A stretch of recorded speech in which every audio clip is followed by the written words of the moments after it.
So let's begin. We have 139 people already live. I hope you can see my slide. Hi Monish, hi everyone, hi Om. So the first thing that I'm going to be discussing is the equipments, and let's start with this slide. For people who have already heard me before, we don't use mobile phone for this reason. Because if I take a picture of Mr. X over here, we're going to see a heavy amount of distortion that's going to happen. But if I take the same patient's picture with a DSLR and 100mm macro lens, we are going to get a much lesser distortion. Okay, do you want to see this happening live? Then I can show it to you as well. Do you want to see this live? Okay, let's do it live. Let us see how distortion is happening in our pictures. Okay, so I'll just close this and I'm going to keep my patient over here. Okay, and I'm going to help you all understand. We'll start off with distortion first. Okay, so let us get our patient. As soon as you come very close to our patient, as you can see right now with a mobile phone, you can see a heavy amount of distortion taking place. In the sense, anteriors are quite big and the posteriors are not seen at all. So there is a heavy amount of distortion which takes place when you are using a mobile phone, because mobile phone cameras are wide angle lenses. So this is what happens when you use a mobile phone. Now let us see what happens when we take the same patient's picture using a 100mm macro lens. So you'll be able to see my live out here. Right, so as soon as I hit on live view mode, let me hit on live view mode, you will be able to see what I'm going to be shooting with my camera out over here. Okay, my picture style is on black and white. I'll just convert it to mono and neutral first, and then I'll show you how the patient looks. Okay, so we saw distortion happening in the mobile phone, but you can see now when I see the same patient using my 100mm macro lens, there is very less distortion happening,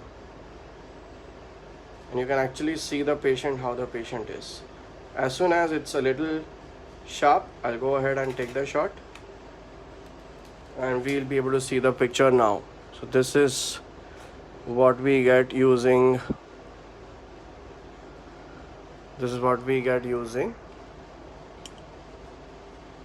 a 100mm macro lens. There's no distortion. So compare this with this. Both the patients are looking completely different. There is a heavy amount of distortion happening here. That's because you are seeing this patient directly with the phone and suffering from a heavy amount of distortion. However, when you are seeing it like this, you can see the actual arch form is much more wider U shape. This is one of the major reasons why you should not be using a mobile phone for documentation. Let's move on to understand what are the other reasons to understand why we should not use a mobile phone for documentation. So let's go back to my slide now. Yeah. So this slide talks about distortion, and this is the slide that's going to explain to us what is the most important problem that we suffer because of mobile phones. If you compare both the pictures which are right in front of you, the image on your left, you can see from canine till this canine, from the first quadrant canine till the second quadrant canine only, it's sharp. Posteriors are very blurred. However, this is not happening out here. Over here, everything is sharp. Right from the centrals till the third molar, everything is sharp. This is what we actually want in dental photography and documentation. We don't want funny things going around in our publications. Okay, publications are never going to accept results like this. Publication wants a result like this. So what controls our depth of field? Anybody would answer? There's a setting called as F number in our phone, or also on our DSLR that controls our depth of field. So basically depth of field means the depth of sharpness, which is very shallow over here, and the depth of field is quite deep over here. Everything is sharp. All right. So if we want deeper depth of field, which is this, we have to keep a setting called as F number on the higher side. you can appreciate that over here the f number is 29. However, over here the f number is just 5.6. That is why the depth of field is very shallow. This is how you will be able to relate to dental photography and documentation. So this is the camera that I use every day, and always keep my depth f number at f32, which is the maximum possible depth of field. See, no matter what I do, I cannot go beyond f32. The minimum is obviously f2.8 and the maximum is f32. So if I keep it at f32, I'm going to be pictures like these. However, if I keep my setting at f2.8 or f5.6, then I'm going to be getting pictures that turn out to be like this. So we don't want creative looking pictures in our publication. This is creative, let's just keep it for art's sake, for general photography. So let's just keep this for outdoor photography, and this is what we want in publication. So we always want to shoot at high f numbers for publications. Please keep that in mind. So these are the two most important reasons why we should not use the phone. The first reason is distortion, and the second reason is you get very less depth of field in phones. For example, if you take any phone in general, the f number for any phone is around f2. Alright? You cannot increase or decrease the f number on a phone. However, you can change to whatever f number you want on your DSLRs. Please keep that in mind. So even if you want, you cannot change the f number on your phones. So that is one of the worst things that can possibly happen to anybody as a dentist. Even the picture that I have taken right now, you can see everything is sharp. If I blow it up for all of you all, you can see everything is sharp. That is because I have worked at f32. If you want to see what f number I've worked at, you can see it in the metadata. You can appreciate that f is 32 over here. My shutter speed was 1/25. Shutter speed is not really that important, but f number is the most important settings that we have to play with during dental photography and documentation. So yeah, so we have seen two important reasons why we should not use a phone. Hopefully it'll be enough for people who keep on asking me, can we use a phone, can we use a phone? You can't use your phone for documentation.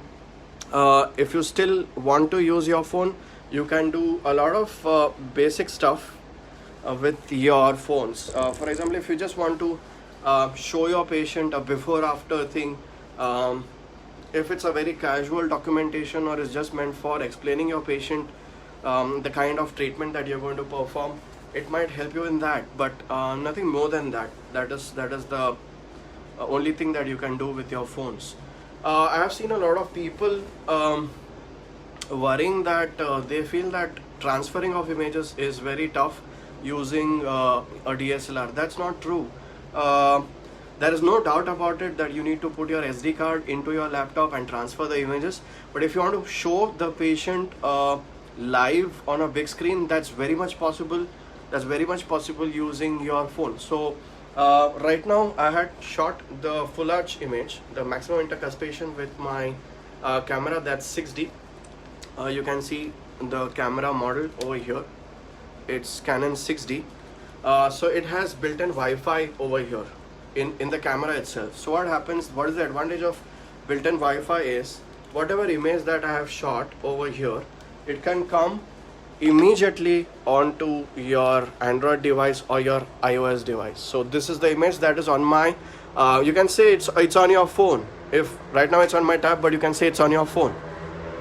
You could have kept it on your iPhone as well, so it does not matter if you're an Android user or an iPhone user. You can get this image. If you want to share it immediately to the lab guy or even to your patients, you can just take a small JPEG file and send it to them. Most importantly, I see people complaining that transferring the files is very cumbersome if you use your DSLRs. That's generally not true nowadays, because every camera that you're going to buy is going to have inbuilt Wi-Fi in it. So transferring of images immediately is not an issue, but you have to keep it in mind. You have to put the SD card in the laptop and transfer the RAW files, because we have to shoot on RAW files. So in fact, this is also one of the reasons why you should not be using your phone, because your phone is not going to give you raw files. Only your DSLRs can give you raw files. For medical legal purposes, you need to have a raw file, which is important in the court of law. If you are worried about a couple of medical legal issues, raw files are the files that are going to be helpful to you. Of course, if some of your peers have taken one of your images without your permission, a raw file can prove that it is your image, but if it's a JPEG file, you might not be having a very high chance of winning that case in the court of law. So I'm hoping that people who keep on saying that they want to use phones, understand that it's transferring of images is very easy. Other reason that people give me is using a phone is much more simple. Trust me, using a DSLR is even more simple if you think using your phone is simple, because it saves you on a lot of time. The focusing is much more simple, and your DSLR is much more forgiving when it comes to settings. With respect to how your images turned out to be. Trust me, you don't have to spend a lot of time with your DSLR. I think the people who spend a lot of time using their DSLR are probably doing it wrong. So let us just learn how to get it right. That'll be really helpful for us at this point of time.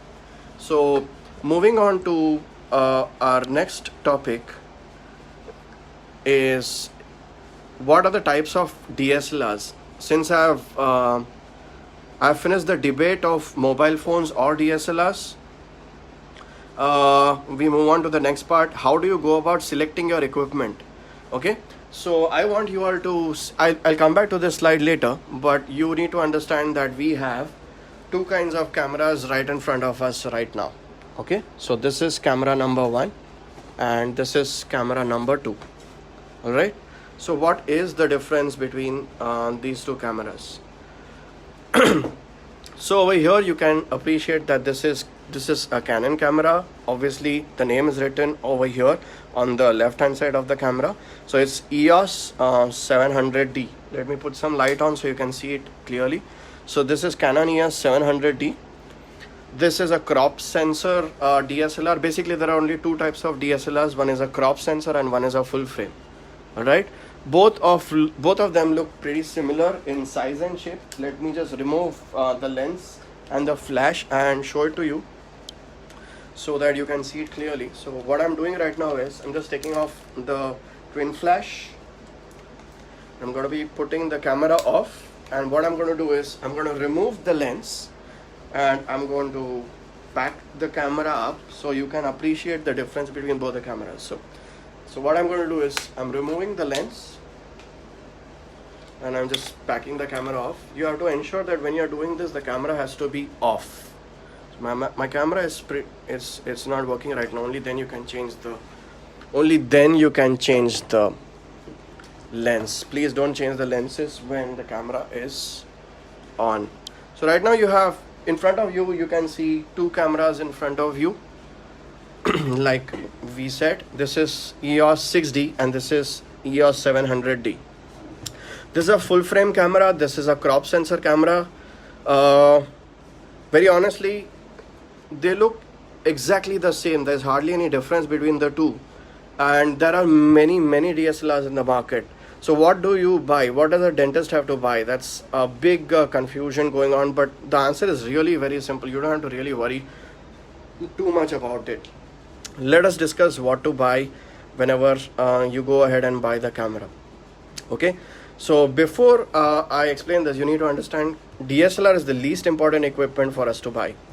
So let us compare what is the best for us in dental photography and documentation.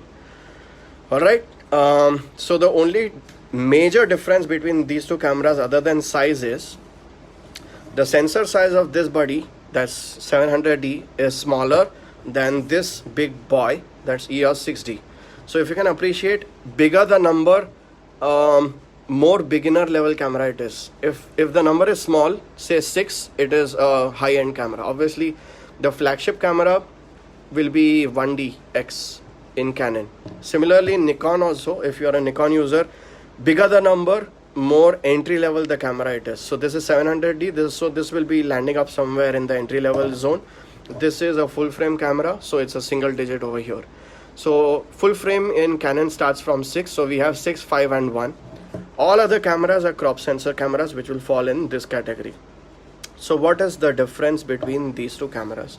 The most important difference between these two cameras is the sensor size. So this guy has a sensor which is the heart of the camera, which is 1.6 times smaller than this big body over here. Looks wise they both are same, but this guy has a smaller sensor, this guy has a bigger sensor.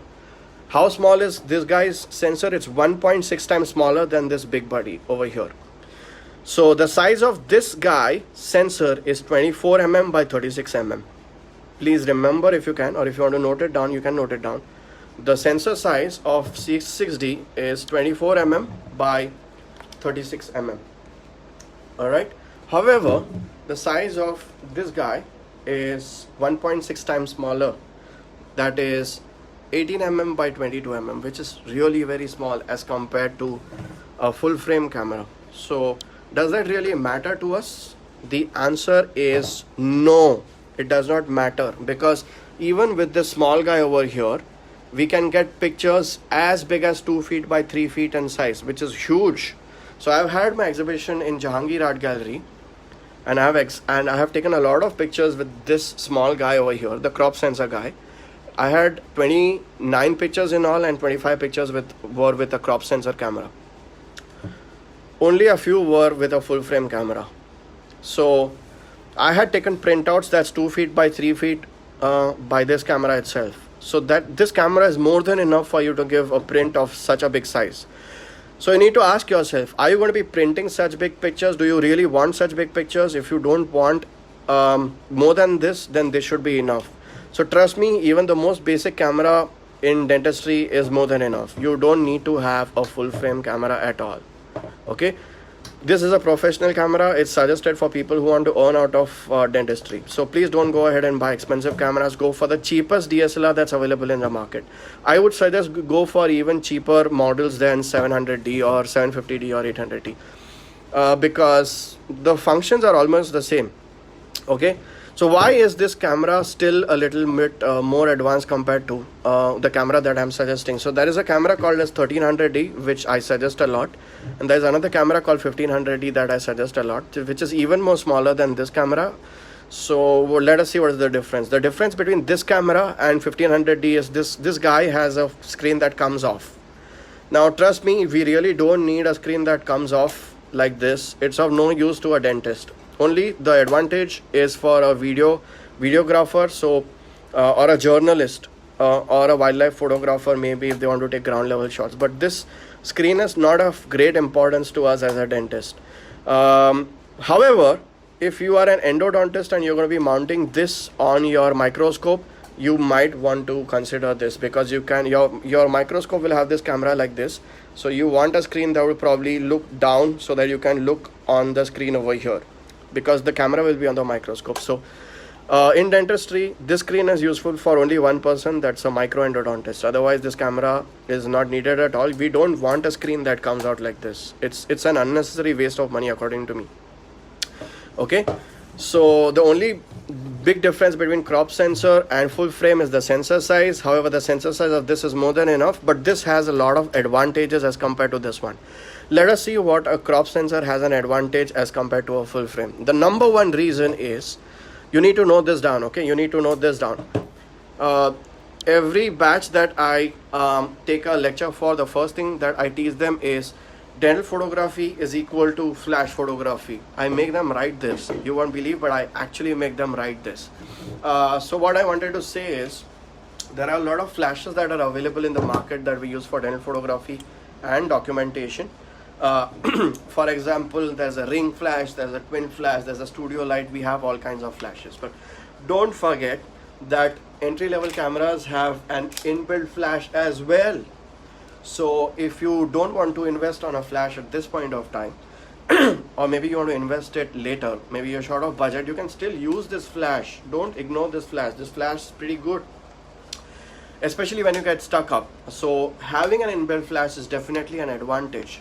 So the advantage is if your ring flash stops or your twin flash stops working, you have a backup flash at least. Another advantage is if you want to, for people who are a little bit more advanced into photography, you might want to use your speed lights as slaves. So if you want a slave that's going to be firing with my camera and you don't have a trigger, you can use this as a master. So whenever this is going to fire, it's going to fire the other two slaves which you might think of buying in future. So this flash is having a good amount of advantage. Please don't ignore this. This is very much needed for us, especially when you get stuck. Coming to a full frame, big loss. It does not have an inbuilt flash. Never buy full frame camera. It's going to be going against you as a dentist.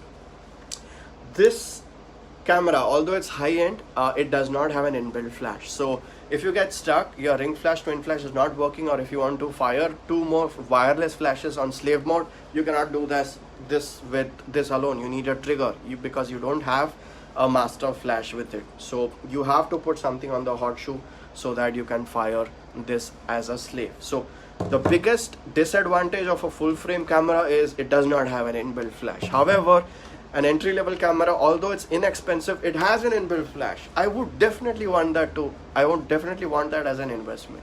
What do you guys think? Okay. The other advantage is this is pretty much lightweight. This, when I'm holding it, I think it should be around 350 grams or 400 grams max, but this is beyond 600 grams. This is very heavy.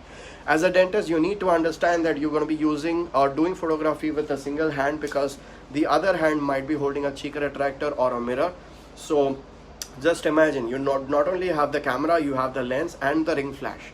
So whenever you try to hold this with one hand with that lens and the ring flash, it's going to be very heavy, and as soon as you cross 3 seconds, you will start getting shivers or tremors. So that's a big no. I tell all my delegates not to go in for heavy equipment.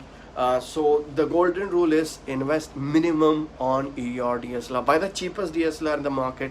That's more than enough for you. And trust me, all the newer DSLRs nowadays, they have inbuilt Wi-Fi, so you don't have to worry about transfer of images. For people who say that in mobile phones you get the images immediately, oh boss, we are already in Wi-Fi era. We have Wi-Fi in every gadget right now, and it's really easy to import all the data. My drone sends me live video from 500 meters above me onto me through Wi-Fi. That's awesome. So the Wi-Fi technology is very advanced nowadays, and please make use of it. So okay, one reason why people don't buy DSLRs, or they fear buying DSLRs, they think that they might not be able to use it. But we are going to be doing a lot of live sessions in a series, and I'm going to tell you that it's so simple to use a DSLR.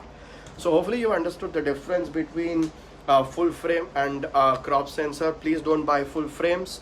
Full frames are with smaller numbers, and entry level cameras are with a bigger number. That's the basic difference between a full frame and a crop sensor.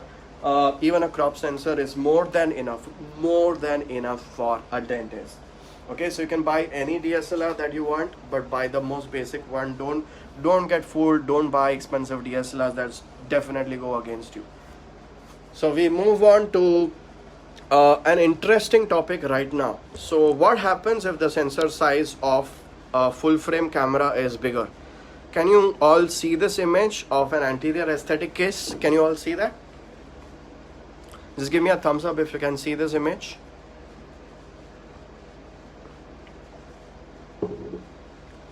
Hi Rita, thanks for joining in from Nepal. Okay, so I am hopeful that you all can see this image that I have in front of you. I'll put the lights off so you can see it better. So if you have a full frame camera, you will be able to see the area with the purple or the mauve colored rectangle. That's because full frame has a sensor size of 24 by 36. It has a bigger notebook. You can just say that it has a bigger notebook. However, your crop sensor DSLR has a smaller sensor. So what's going to happen is you're going to record a much lesser area as compared to a full frame DSLR if you have the same lens attached to your camera. So what I'm saying is, suppose if there is a situation in which I'm going to be using this lens. What lens is this? Is a 100mm macro lens. If I put this lens on my full frame DSLR and I take a shot, and I use the same lens and I put it on my crop sensor DSLR, and I put the same lens, I remove it from the full frame and I put it on the crop sensor, and if I compare those two images, this is what I'm going to be seeing. This is what I'm going to be seeing. Obviously it's understood that I'm not going to be moving my position itself. If I'm standing at the same place, if I'm using the same lens, and if I'm using two different cameras, one crop sensor and one full frame, do you want to see what will be the difference between the two? This is what is going to be the difference between the two. So if you are standing at 1 foot from the patient, for example, if you are standing at 1 foot from the patient, if you put a 100mm macro lens in your camera and you stand at 1 feet away from the patient, you'll be able to see 1, 2, 3, 4 teeth. However, if you stand at the same 1 foot distance with the same 100mm macro lens, but on a crop sensor camera, you will be able to see only 2 teeth. That is because, you remember, right? Crop sensor has a bigger sensor, that's 24 by 36. However, full frame has a bigger sensor and crop sensor has a smaller sensor. So the notebook of this guy is smaller. The notebook of this guy is bigger. So obviously this guy is going to record more amount of data as compared to this guy. Are you all getting my point? So if you stand at the same distance, say 1 foot away from the patient, and if you use a full frame camera, because the full frame camera has a bigger sensor, that's 24 by 36, you will be able to see more amount of detail, that's 1, 2, 3, 4 teeth. And because the crop sensor has a smaller sensor, crop sensor DSLR has a smaller sensor, that's 18 by 24, you will be able to see less number of teeth, provided you are standing at the same distance from the patient. Alright, how many of you understood that? How many of you understood that? Do you want, what I'm thinking is, I'm going to show you this live. I'm going to show this live to all of you all. So what I'm going to do is, I'm going to call up my patient over here. I hope you can see me. I'm going to call my patient over here. That's my Mr. X. That's my patient. Alright. So I'm going to be taking my first shot with a full frame camera. What I'm going to do is, I'm going to be mounting my lens over here onto my full frame camera. Obviously I need a source of light. So what I'm going to do is, I'm going to be putting my twin flash onto my full frame camera. Alright. And I'm going to be taking a shot. So what I want you all to see is, I'm going to be setting my magnification ratio out here at 1:1. Right, we'll be speaking a lot about magnification ratios in our forthcoming sessions, but you can appreciate over here that my magnification ratio is 1:1. I hope you all can see the yellow color number on top. You can see the numbers are moving. See the yellow color number over here. It's at 1:1. It's at 1:1, or you can say that it is at a distance of 0.3 meters. It is at a distance of 0.31 meters. Alright, so what I'm going to do is, I'm going to be taking a shot using my full frame camera, and my patient is over here. So I'm going to be taking a shot of this patient. Alright, so I'm going to be keeping f32. The settings are going to be the same. f32, shutter speed 1/100, and you can say ISO 100. So I'm just going to go ahead and take a shot. As soon as the center is in focus, I'll take the shot. So I've taken the shot over here. You all can see the result. This is the result with my full frame camera kept at a magnification of 1:1. Right here, you can appreciate it, I hope. Yeah. It's not focusing. Yeah, it's at 1:1 or 0.31 meters. So what I'm going to do now is, I'm going to be taking this same shot with the same flash, but with a crop sensor DSLR. So what I'm going to do is, I'll get my crop sensor DSLR in my hand. I'll remove the camera cover and I'll keep this guy ready. I'm going to be mounting my whole apparatus on my crop sensor DSLR. So I've already mounted my lens. I'm going to be putting my flash in now, and I'm going to repeat the same shot. Right? So I'm going to be using f32 and ISO I'll put it on 100. We'll keep the settings same. Shutter is 1/200. Everything else is perfect. And my flash is going to be on 1/4 power. One thing I forgot to tell you all is the magnification ratio. If you all can appreciate now that my magnification ratio is the same, that is 1:1 or 0.31 meters. So what I'm saying basically is I'm gonna be staying at the same distance from the patient, that's 0.31 meters, 1:1 magnification ratio, and I'm gonna be taking the same shot and show it to all of you all. As soon as the incisors are in focus, I'll take the shot and I'll show it to you. Yeah. So what I was saying is this. This is not a blown up image. This is exactly what I have shot. Alright. So this is what you see at a magnification ratio of 1:1. This is the magnification ratio 1:1. With the same lens, that's a 100 mm macro lens. I'm standing at the same distance, that is 0.31 meters. So this is with a crop sensor DSLR, 100 mm macro lens, and I'll show you the same result with a full frame DSLR. This is the same result. This is the result with a full frame DSLR. I'm standing at the same distance, 0.31 meters.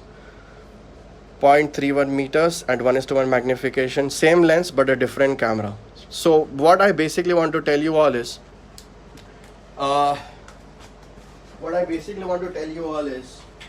it does not matter at all. You get the same kind of images, but they are a little bit more magnified. You can say they are a little bit more magnified, but actually they are not. It is just that the crop sensor is pretty small, so it records a lesser amount of information as compared to a full frame DSLR. Alright, so basically if you want both the images to look the same, so what is happening right now is, in a full frame you are seeing more teeth, in the crop sensor you are seeing lesser amount of teeth. So this is the image of the full frame. Alright, you can see it over here live, and I'll show you the image that I have shot with the crop sensor out here live. Nothing to hide with this. You can see what I'm saying is true. Yeah, can you appreciate both the results? So basically what I did was, I stood at the same distance, I'm using the same lens but two different cameras. This is the crop sensor and this is the full frame. Alright, so in the full frame you're definitely going to capture more amount of information as compared to a crop sensor, because iska notebook chota hai. The amount of details that this guy takes up is pretty less as compared to a full frame DSLR. This is all I wanted to say. So if you want both these images to look same, you'll have to keep this closer to the patient and this a little far from the patient. So if you want both the compositions to look the same, then you have to be standing a little away.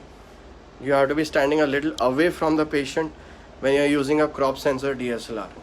I hope you've understood the concept. If you want both the compositions to look same, in the sense if I want 4 teeth to be seen in both the cameras, if I have a full frame, I'll be slightly closer to my patient. But if I have a crop sensor camera, I'll be standing slightly away from the patient. So you can say, people who understand magnification ratios, don't worry about this. We're going to be covering magnification ratio on our third live. That's a really amazing topic and it's going to clear a lot of things for all of you all. So what I'm basically saying is, if you want two compositions to look same, like four teeth in any picture, then you will be taking at a magnification ratio of 1:1 in a full frame camera, but you will be taking that same image at a magnification ratio of 1:1.5 with a crop sensor DSLR. So hopefully you've understood what's the major difference between the two. Trust me, there is not much of a difference. I'm sorry for that. With respect to technology, it's just that you have to stand a little far. All right.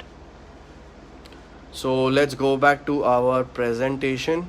Yeah, so this is where we were, and we've covered pretty much everything with respect to our camera. So now we move on to our lenses. All right. So the only lenses that we use for dental photography and documentation is this lens. This is a 100mm macro lens. This is by Canon. If you are a Nikon user, you have to go ahead and buy a Nikon 85mm or Nikon 105mm. I do not suggest third-party lenses at all. Okay. Let's get back to what comes for free whenever you buy a lens. Whenever you buy DSLR equipment, you get this lens for free. This is an 1855 lens. Okay, this is an 1855 lens. We cannot use this lens for dental photography and documentation because this is not a macro lens. Macro lens is something that can allow you close-up photography and documentation. This lens does not allow you to go pretty close, and therefore it's not such a great lens to be used with. All right, so this lens is a big no-no. However, if you don't have the budget, you can use this lens. So you can see the focal length is changing. You can keep it at 18 mm. You can keep it at 18 mm. You can keep it at 24. You can keep it at 35, and you can keep it at 55 as well. All right. If you don't have the budget initially, you can go ahead and use this lens at 55 mm focal length. All right.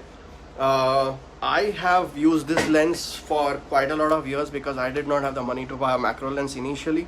So what I used to do is I used to put a macro filter on this lens. So a macro filter is like a piece of glass like this, and what it does is if you put it on your lens like this, it's going to allow you to go closer to your subject, to your patient, and shoot. So if this goes closer, it's going to act like a macro lens. Macro filters, they come in a pair. You have 1 plus, 2 plus, 5 plus and 10 plus macro filters. So what I used to do is I used to put all of them together, so it used to allow me to come pretty close and get only 2 teeth if I wanted. But the biggest drawback of this is that so at that time I did not have a ring flash or a twin flash. So when I'm very close to my patient, so I used to be so close to my patient. Alright, so what used to happen is I used to be very close to the patient. So what I'm saying is, if I'm using an 1855 lens and I'm very close to the patient like this, I hope you can appreciate, my flash is actually going beyond my patient. It's not falling on the subject. That was the biggest drawback of this technique. So the macro filters, they get you very, very close to the patient, and if you are using an inbuilt flash, it will not fall on the patient. It'll fall somewhere else. So a trick to get rid of this situation is, what I used to do is I used to press this a little bit like this. I used to press this a little bit like this and let it, so it was initially like this. I used to press it and get it down so that the light used to fall on the patient's teeth. So I had to press it while I'm shooting like this. You can do that, but this is troublesome and I would not suggest people to do that. We all are very busy with dentistry, so photography is one thing that we don't want a headache for. So we come back to our main subject out here. So which lens do we use? We use these lenses for dental photography and documentation. Oh, and I forget to tell you all that, please, for God's sake, don't buy a third-party lens that is Tamron and Tokina, because they are externally focusing lenses. What is the meaning of an externally focusing lens is this. So this is a 100mm macro lens. It is a fixed focal length lens. Alright, and if I put it on manual focus and I try to focus, you can appreciate that the dimension of the lens is not changing at all. It's not going out or coming in. So this is called as an internally focusing lens. This is a superb lens to be used. Alright, but there are other lenses. There are other lenses which change their dimension when you try to focus them. So this is an example of see, when I'm trying to focus with this lens, you can see the dimension of the lens is also changing. So this is called as an externally focusing lens. These lenses are actually cheap, not only economically but quality wise also. Also, if you can imagine that the twin flash or the ring flash obviously is attached in front of your lens. I hope you saw that when I was doing the exercise. So if you have an externally focusing lens, the ring flash and twin flash is also going to be moving along with your lens movements, which is going to be reducing the life of your flash as well. So for God's sake, don't buy an externally focusing lens. Typically third-party lenses are externally focusing lenses. For example, Tamron is one company that I don't suggest anybody. Its optics are not really that great when it comes to a macro lens, so it's a definite no for me. And in the forthcoming slides, you're going to understand why I don't suggest Tamron to anyone at all, because frankly it sucks. So let's just go ahead and see what are lenses that we have in the market and what will be the ideal lens for us. You would probably want to take a screenshot of this right now. We'll see that in Canon there are two types of 100mm macro lenses. So we have a lens with a red ring and we have with a lens with a golden ring. What's the difference between these two? Let's go ahead and read it up. So this lens is the golden ring lens. So this is a golden ring lens. This does not have image stabilization. This is lightweight and economic. Awesome. These two lenses, both these lenses are incredibly and equally good. So what is the difference in this lens? This is called as an L series or a luxury series lens by Canon. It is with image stabilization, in the sense it has image stabilization. It has no great advantage in dentistry. In fact, it is heavy and it is expensive. So what I basically want to tell you all is whenever you so you understood before itself that dental photography is equal to flash photography, in the sense as soon as you want to do dental photography, trust me, you want to have flash on. If your flash is off, trust me, you are doing anything but dental photography. I would not suggest doing that. So you need to understand one more thing now. Image stabilization, or other companies would like to call it vibration reduction or vibration control as well. So this feature is needed in non-flash photography, in the sense outdoor photography. All right. So in dental photography, it's having no advantage whatsoever. In fact, if you have this lens which has image stabilization out here, I would strongly recommend you to put the image stabilization off and use it.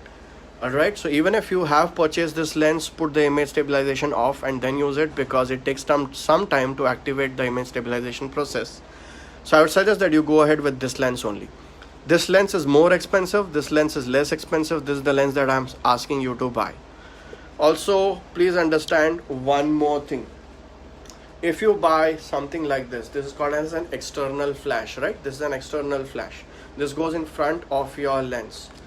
You know what? Every lens has a lens diameter. So this is a 100mm macro lens. You can see this is the golden ring one. This is exactly this lens that I'm talking about. This lens and this lens are the same. This is a 100mm macro lens. So let me bring it out for you. So this is the Canon 100mm macro lens, non-IS. Do you know what is the lens diameter of this lens? Let me put it the other way around so that you can see it even better. So can you see what is the lens diameter of this lens? The lens diameter is 58 mm. In the sense, this outer ring of the lens is 58 mm in diameter. And if you go ahead and buy one of the flashes, you can appreciate that this is a Canon's twin flash. It is 58 mm in diameter. So what I am saying is this flash is made for this lens. Even the company understands that whenever you want flash, you definitely don't want image stabilization. So they have actually gone ahead and put their head to make flash for actually this lens. All right. So these flashes are meant for this non-image stabilization lens. So if you have bought this lens by mistake, which is more expensive, its lens diameter is 67 mm. So if that lens diameter is 67 mm, this twin flash is not going to fit on this lens because it has a bigger diameter than the 58 mm. So what's going to happen is, even if you buy a Canon ring flash or a twin flash, it's not going to be fitting on your lens. In fact, I just saw the other day some international dentist had posted on one of the groups that he just got a Canon ring flash and he cannot put it, he bought a Canon twin flash and he cannot put it on the lens. So he has this red ring lens which has an outer diameter of 67 mm. So obviously it's not going to be fitting because the twin flash diameter is 58 mm. Alright, so be wise, don't invest on wrong things. You don't want to invest on this lens which is more expensive, which has image stabilization, which is going to be a nightmare for use in telephotography and documentation. And the worst thing is, even if you buy a ring flash or a twin flash for that, it's not going to fit in. So if you have already done the mistake of buying that lens like I had made, very honestly, I thought that this is going to be a one-time investment, so let me just buy the best that's available in the market. So first I had got the red ring lens. That red ring lens cost me 67,000 at that point of time. And then after buying it, I bought a twin flash, and then to my horror, it came out to be true that my twin flash was not fitting on my 100mm macro lens. So what happened, I had to go ahead and buy something called as a step down adapter. That's called as Canon macro light adapter. Please note it down. It converts the 67mm diameter to 58 diameter, and then you can put the twin flash on it. Alright, so please be wise, go for this flash. It's the best flash that you can ever buy. Alright, for people who are asking me what is the meaning of image stabilization, Akriti, I think you asked me that. Image stabilization is so frankly speaking, image stabilization is something that's going to reduce the blurring in an image caused because of tremors in your hands or when you breathe also. Basically, you're not supposed to breathe when you're taking a picture. When you're documenting a case, you have to stop breathing for at least 1 second or 2 seconds whenever you're taking the picture. But if you breathe, you're going to get some amount of blurring if you don't use flash. So image stabilization is something that's going to negate the tremors. However, that's needed only for non-flash photography. It's not meant for flash photography. Alright, so this is all about the lens that I had to speak about. Alright, so whenever I have flash in use, I'll be buying this lens. But if you're doing outdoor photography, maybe this lens is of advantage to you. But do you know what? This is a third-party lens. Alright, so you can see that this is a Tamron 90mm lens. You can see that's around 40,000 rupees Indian. Alright. So this is a third-party lens that I don't suggest you all because this is having image stabilization. It is very heavy to use and it's a pain. It's very heavy as compared to a non-image stabilization lens. You can see it's written VC. VC means vibration control. Please don't buy this lens. Please don't buy this lens. Instead of that, why don't you just go ahead and buy a Canon 100mm macro lens, which is obviously Canon's own parent company. Canon's lens is going to be the best for Canon. There are many features that are going to be not available if you opt for a third-party lens. For example, there's an amazing option called auto optimization illumination or active delighting or auto illumination optimization. This feature is available only if you buy the same company's lens. For example, if I buy Canon camera, then I have to use a Canon lens. Only this feature is available only if I have the same company lens. But if you buy a Canon camera and a Tamron lens like this, then you will not have that feature available for yourself. Please keep that in mind. Obviously, also please understand this lens is more expensive than Canon's own lens. So why would you buy a third-party lens at the first place? This is having VC. In fact, it is having image stabilization. So it's a pain to use because it's heavy. Please don't buy this lens. Instead of that, buy a Canon lens without image stabilization, which is lighter weight, less expensive. Why do people even think of buying a third-party lens?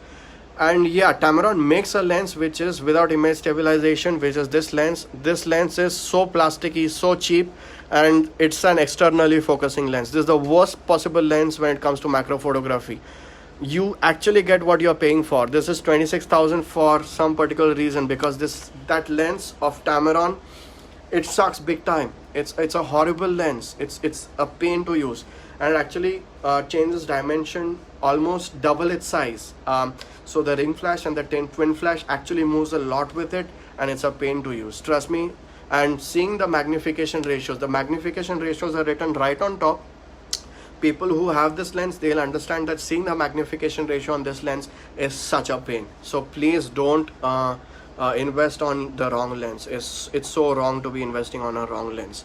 For people who are Nikon users, you have two options. One is go for 105mm macro lens or 85mm macro lens. Unfortunately, both of them are VR lenses in the sense they have vibration reduction, or you can say they have image stabilization. So both these lenses, 85mm macro or 105mm macro, they are extremely heavy and obviously expensive. So this is one reason why I don't suggest Nikon, because Nikon 100, let's just take an example. Nikon 105mm is around 70,000 rupees, 70,000 rupees. All right. However, Canon, on the other hand, its lens is, you can see it in front of you. The lens, these are live, okay? These cost is live. The cost of this is live. This is 34,990. In fact, if you go to a shop, they'll give it to you for 34,000 flat. All right. So Canon's macro lens is 34,000 rupees, you can say. And the camera, the basic camera that I want you all to buy, that's 1300D or 1500D, it'll be around 25,000. So how much is 25,000 plus 34,000? That should be 25 and 34. How much is that? That is 59,000. So you are still saving on 10,000 rupees, because as compared to Nikon, because Nikon's macro lens 105mm comes to around 70,000 or 65,000. So if you buy a Canon product, you can get a camera and a macro lens and still save 10,000 rupees as compared to a single lens by Nikon, that is 105mm. 85mm macro lens I would not suggest so much. 85mm macro lens is around 45,000 by Nikon, but I don't suggest that much to everybody. All right, so let us go ahead and see what do we have in store for all of us even now. So I hope you understood the economics. So basically what I'm saying is, this is the lens that we want to buy because we use flash. This is the lens for outdoor photography because it has image stabilization.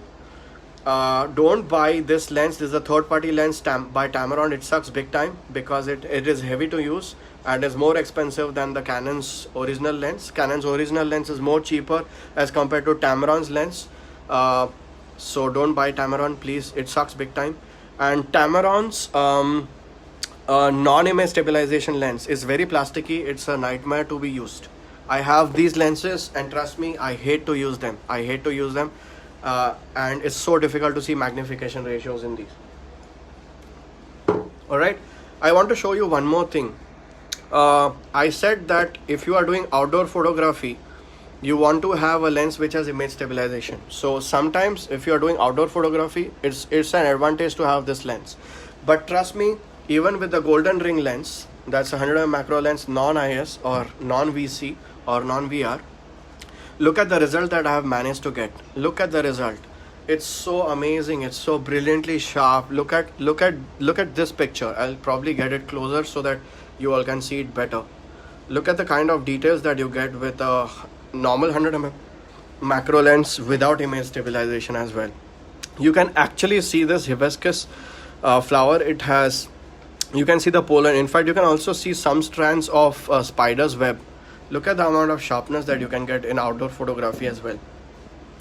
So trust me, I would definitely not recommend you to buy a lens with image stabilization or vibration control or vibration reduction. It's a waste of money. It's very heavy to use and it's a big mistake because your ring flash or twin flash will not fit on it. I'm talking about the actual ring flash or the twin flash by the same company. All right, so don't buy any other lens. So the best lens, bottom line, the best lens for dental photography and documentation is this guy over here. 100mm macro lens without image stabilization. Without image stabilization is the best lens, hands down. Nobody can win. All right, so let's go ahead and look at the next most important thing. The primary source of light that we have in dental photography is flash. So we have four kinds of flashes actually. So what are the four kinds of flashes? One flash we've already seen is this guy out here. Is very important. This is called as an inbuilt flash, or it's also called as a pop-up flash. Then we have a ring flash. So Right now in my house I don't have Canon's original, so I also use Yongnuo. This is much more cheaper and equally powerful but a little less powerful. So this is a ring flash, and this is also one light source. This is a twin flash.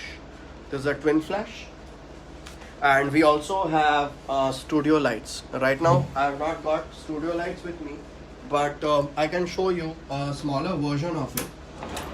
So if I put any flash inside this box, it's called as a softbox or a diffuser, it's going to be acting like a studio light itself. So studio light is nothing but it has a flash inside, but it has diffusers inside like this, white color cloth inside like this. So this has double diffusion. You can see this is where my flash will go inside, and you have a white color cloth that's going to diffuse your light, and another white color cloth that's going to diffuse the light even more. So ultimately that the light comes off out of this is so smooth, it's almost like really unimaginably beautiful. Alright, so we have 4 basic light sources. We have inbuilt flash, ring flash, twin flash, and studio light. Alright, so this is what I'm talking about. So this is the ring flash, this is my workhorse. Alright, this is my twin flash. This I use only for anterior aesthetic cases. So if you want to buy a ring flash by Canon, it's called Canon MR14EX2. Please note it down. It's called Canon MR14EX2. The twin flash in Canon is called Macro Twin Light MT26EX. 24 has stopped now. This is an older version. So I use an older version. You can see right here live in front of you. We don't get this anymore. So we have 26EX. So again, this white thing does not come along, but now I think it comes along, but this I had purchased separately. These are diffusers. So these are the 2 basic flash units, and these white color things are the diffusers. So now you have MT26EX. Alright, so that's what I'm talking about. So let us see what is the difference between the 2. I hope you all can see what I am trying to show you all. Yeah, can you see what I'm trying to show? I'm showing the difference between the 2, the ring flash and the twin flash. Right? So let us see what is better for you. Can you tell me which one do you like? Can you tell me which one do you like? Which one would you suggest? I'm tightening the screw. Just hold on. Which one would you want to use in your operatory? So the understanding is pretty clear. Please appreciate that this is an anterior aesthetic case. In an anterior aesthetic case, the incisal third and the middle third of my photograph is the most important thing. So the incisal third and the middle third is the most important thing. In the incisal third and the middle third, I want least amount of whitewash areas or reflections. Alright, so you can see over here, the reflections are restricted only to the line angles, and they are beautiful looking. Alright, you can see a good amount of translucency and also the halo effect in the incisal area. This beauty is possible only with a twin flash. If you use ring flash in your anterior aesthetic cases, please appreciate there's so much heavy amount of refraction that whatever good work that you do is going to get masked off because of your ring flash reflections. So the answer is pretty clear. For anterior aesthetic cases, you don't want to use a ring flash. For anterior aesthetic cases, you want to use a twin flash. Alright. So this is what I usually tell my delegates. Please try to understand this. This is very important for all of us. Please try and understand this. Try to understand this. So let us divide our documentation for 2 purposes: publication or publicity. Alright. So if you want to record your anterior aesthetic cases for publication, then you use a twin flash. If you want to record your anterior aesthetic cases for publicity, use a studio light. This is the kind of effect that you will get in studio lights. It looks amazingly beautiful, unnaturally beautiful. Alright, so it's good for getting publicity, but trust me, these cases will not get published, because if you go to AACD or UCLA or even your local body like Indian Academy of Aesthetic Dentistry, they'll throw your cases away, because if you show them studio light cases. Studio light cases are just there to make yourself famous on Facebook or other platforms. So keep it for that only. because what happens in studio lights is it masks your mistakes. You cannot see your mistakes clearly, and every picture looks glamorous. So studio light, whenever it comes, it goes into publicity or to get yourself famous. So the graph is very simple. Anterior aesthetic cases for publication, use a twin flash. Anterior aesthetic cases for publicity, to get famous, use studio light. Posterior cases for publication, go ahead and use a ring flash. Posterior cases for publicity, you can use a studio light. Alright, I hope this is very clear to all of you all. Obviously, if you don't have any flash, don't worry, you can any which ways use your inbuilt flash. Nobody's going to stop you from using an inbuilt flash. If you use inbuilt flash, you can publish your cases, but yes, they'll not be looking so aesthetically pleasing. In the sense, you'll not be very famous on Facebook. But the moment you use a studio light and put it on Facebook, everybody's going to say, wow. I'll just tell you a trick down my sleeve. If I start my anterior aesthetic case thinking that I'm going to get an awesome result, for example a class 3 fracture or a class 4 fracture, I start documenting thinking that I'm going to go publish it. So I start documenting with my twin flash. Sometimes I even use ring flash for anterior aesthetic documentation. Nobody's going to stop us for that, because the reflections that we get is also very subjective. For example, if a tooth is more proclined or retroclined, you might end up getting lesser amount of reflections with a ring flash as compared to a twin flash. So it's very subjective. So many a times I even use my ring flash for documentations of anterior aesthetic cases.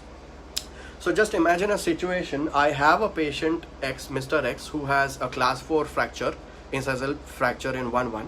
And I started off the case with a twin flash thinking that I'm going to be nailing down the case as an awesome case and I'm going to publish it. But somewhere down the line, I figured out that the end result is not as good as I wanted it to be. But I obviously don't want my patient to be disappointed on me. So what I do is sometimes, okay, don't give the secret out to anybody, please, and definitely don't tell it to my patients. I'm joking. What I'm saying is, in order to just please my patient, I take the post-operative with a studio light. So what happened was, during the process of doing the anterior aesthetic case, when I realized that I had done a mistake, for example, I had put in more translucency than it actually was, I would probably want to mask that mistake up and not show it to my patient. So the post-operative image, I would probably take it with a studio light and the patient would be, oh my god, this is awesome. And then that same thing happens with our colleagues also. As soon as you see studio light pictures, you say, wow, that's an amazing case. But trust me, studio light has the capacity to mask mistakes. That's somebody who's using studio lights for anterior aesthetic cases. I don't think I'll be placing them under a wow category dentist, because I actually can't see the result. There is a possibility that the result might be masked. So I don't want to use studio lights, or I don't want to comment on people who use studio lights for publications. Yes, you can use it for publicity. I'm openly telling you, I use it a lot because obviously I want to get famous. There's no harm in saying it. I accept it, but yeah, I know very well that those cases won't be published. Alright, so please keep your intentions very clear before you start that case. Coming back to the slide, anterior aesthetic cases for publication twin flash, you can also use a ring flash, you can also use a inbuilt flash. But if you want to be famous, go ahead and buy a studio light. Please go ahead and buy a studio light. It is important to have a studio light because you want to be famous. Everybody wants to be famous. Nobody can deny that. Posterior cases for publication, you can use a ring flash. Posterior cases for glamour, you can use a studio light. No harm in that. And if you want to focus on the result, this is what the result is going to be like. It looks outstandingly amazing. In fact, this picture is published on Clinical Fixed Prosthodontics by Dr. Moez Kakiani. This image is there over there. One of my friends, Dr. Tushar Borania, actually got back to me today saying that this image was taken without my permission. Some dentist has actually taken this image and put it in his presentation. I don't know who it was. I don't even know why he took it without asking me. But Moez, if you are seeing this live video, I think you have an option to sue that dentist. What are the results for posterior teeth using studio light? The results are wow. Whenever you use studio lights for posteriors also, the actual result looks so good. It looks I don't know if I'm allowed to say that, but it looks sexy even in posteriors. Okay, right, so coming back to our presentation. Oh yeah, I forgot to tell you guys, I'm so sure that you will be going online to get a ring light for yourself, and you will go to Flipkart and Amazon and see what is the cheapest available option for you, and you will definitely come out with this option. Okay, this is very cheap, 6,490.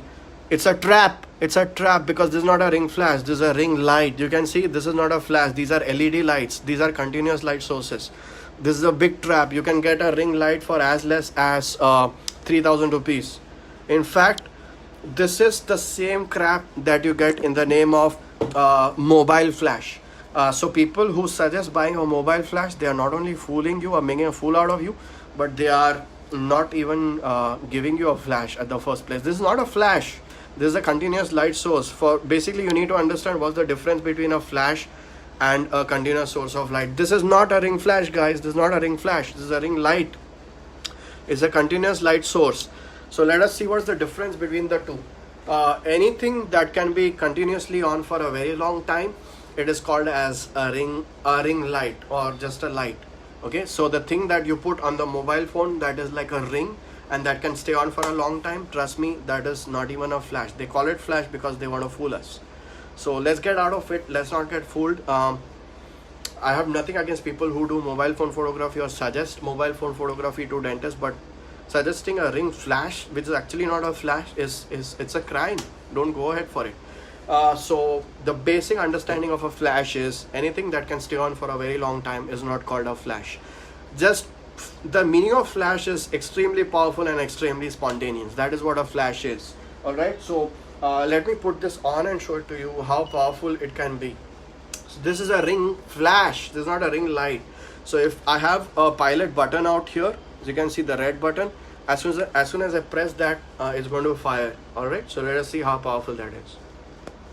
So that is how powerful this flash is. You can see that it's extremely powerful and extremely spontaneous. So this is a real flash. So please don't get fooled. Don't go ahead and buy this piece of crap. This is a ring light. They are fooling you all. Please don't buy this. This is a big mistake. You're going to lose out. This 6,490 rupees, you'll be have to dumping it down. So please don't go for all that. People who keep on suggesting mobile dental photography, they'll be suggesting you this big time. They are definitely putting you in trouble. So basically, you want a flash because you work at very high f numbers. I want to show you all this slide. If you remember this slide, just come over here. Just look at this. Do you remember this slide, guys? This one, do you remember this slide? Guys, do you remember this slide? Give me a thumbs up, please. Do you remember this slide? This is the slide that differentiates the f number. All right. So this picture was shot at f of 5.6. This picture was taken at an f of 29. We have to shoot at high f numbers. Do you remember that? And the moment you go to a high f number, and if you try to take a picture without flash, the image will be fully black. The image will be fully black because whenever you are shooting at a high f number, you want a lot of light entering inside the patient's mouth. So if you want to shoot at high f numbers, you want to have a flash. All right. So if you buy a ring light by mistake, it is so weak that you cannot go above even f 5.6 or even f7 or 8. That's ridiculous. So you're going to be compromising on your depth of field. So please, for God's sake, don't go for MDP or don't go for something that's some people who just keep on misguiding you to buy a ring light. It is a nightmare come true. This will be a nightmare come true for you. Trust me. Note it down. All right. So please don't go for a ring light. So if you have seen my YouTube channel, a lot of videos are already there on it. Tomorrow we are going to do an extremely special session on a very interesting topic called as tabletop photography. I have a lot of videos on my YouTube channel. If you can see this YouTube channel, I would request you all to go and subscribe to Dental Photography School on my YouTube. It's got amazing amount of videos. For people who don't have Wi-Fi in their cameras, I have also put a video called as how to use Toshiba Flash Air on cameras which don't have Wi-Fi. If you can appreciate this, I'll just get it closer to you all. So check out, this is going to be amazing for people who have, so people who have bought their cameras a couple of years ago, who don't have Wi-Fi in their cameras, nothing to worry. You just go ahead and buy a small SD card called as Toshiba Flash Air, and it's going to help you take the pictures and put it on your phone directly, okay, even if you don't have Wi-Fi in your camera. For people who've been asking about Nikon, so the best lens for Nikon would be 105mm macro. That lens is only with VR. Nikon does not make a ring flash, so that's one more reason why I don't suggest you all to go ahead for Nikon, because you'll have to end up getting a third-party flash, which sucks big time. Canon is the only company which makes everything under its roof. Canon makes their own camera, Canon makes their own flash, and Canon makes their own ring flash as well as twin flash as well as speed lights as well. No company can beat that. Nikon does not make a ring flash. But if you want to buy a Nikon twin flash, you can go ahead and buy Nikon R1C1 system. I have it. I have used it. It's good, but it's very complicated. So my staff itself tells me, sir, Nikon camera use mat kijiye. Don't use Nikon camera because it takes a very long time to set up that twin flash R1C1, because all the parts are wireless, and they just freak out when I ask them to say ready the Nikon for me today. So if you want to look out for a twin flash by Nikon, R1C1 system is good. But there are other twin flashes also which are good. If you don't want to go ahead with a Canon twin flash, you can go ahead with a Yongnuo twin flash. Yongnuo ring flash is also pretty good. Mike makes very good twin flashes. Mike makes very bad ring flash, so don't go for Mike ring flash, but Mike twin flash is really good. Yongnuo's ring flash is really good. If you want to go ahead and buy it, we supply it. So if you want a Yongnuo ring flash, it's great. So the trick is, Yongnuo ring flash is actually made for Canon, but it works on Nikon too. I have used it, so I know it. I have both Nikon as well as Canon, so I've used it in both. So that's all I wanted to talk to you about equipment. And now we come on to the most important thing, that's accessories. So no matter what equipment you have, say a DSLR camera or mobile phone for documenting your cases, you need to have good intraoral accessories. So what are the basic points to select good intraoral accessories? First of all, it needs to be contra-angled. Your intraoral accessory, like a mirror or a contrastor, have to be contra-angled. They should not be straight. So if they are contra-angled, you will understand what I'm saying now. So suppose I'm having this mirror. This is by the Magic Box. I'm just going to show you a practical example of what I'm saying. Our patients don't open the mouth a lot, and if I have to take, suppose if I want to take mandibular full arch picture, which is very tough, alright, so what happens is, or if I want to take a maxillary full arch pictures are the most difficult pictures. So what I'm going to do is, suppose this is my patient. I'm going to be holding the patient with my right hand because I don't have any assistance right now, and I'm going to be placing this mirror inside the patient's mouth. So suppose if this was a straight mirror, it's difficult for me to retract open the mouth of the patient, but since it is a stainless steel mirror and since it is contra-angled, it's very easy for me to hold it like this and push it when I want it. So I can apply a lot of force and I can force it open, but obviously the force has to be for not more than 3 seconds. So what I tell my delegates is, as soon as you see things a little sharp, you can force it open so that you get a very clear field of vision. So that's the trick to get great pictures. So the trick to use great intraoral accessories, the best way is you have to apply force, and force is possible only if it's a contra-angled intraoral accessory. So that's possible only with the stainless steel mirror. I agree that these are less reflective as compared to zirconia mirrors, there's no doubt about it, but I compensate with the less amount of reflection with my flash power. Most of the times I get amazing looking shots at a power of half. That's half the power. So whenever I think that I want more illumination, I just increase my flash power. But my zirconia mirror, it's glass and it's straight, so it does not allow me to force the mouth open, which is more important for me. In fact, I can make my images brighter in post-processing But if I have recorded less amount of area and if I want to rotate it in post processing, that's not going to be possible. My editing software is not going to be allowing me to do that. So that's the trick. You have to have contra-angled intraoral accessories, not straight ones. That's the thumb rule. So be it mirrors or contrasters, go for rigid ones, don't go for flexible ones. By contra-angled ones, that's the best deal. And of course your cheek retractors, please don't buy yellow, red, blue or black. Please buy transparent cheek retractors. These are way to go. So we have different cheek retractors for different cases. If you want to know about it in detail, right here you can see that we have a video on it. So we have a video called how to use intraoral accessories in dental photography. How to use intraoral accessory in dental photography, right on our YouTube channel called Dental Photography School. It's out here. All right, so please go ahead and have a look at that video. So in the magic box we have everything. We have mirrors, we have contrasters, we have cheek retractors, we also have a gray card, and we have a microfiber cloth. So people who often get scratches on their mirrors is because your staff is actually cleaning it with something that they are not supposed to. You're not supposed to use tissues, cotton, gauze, nothing.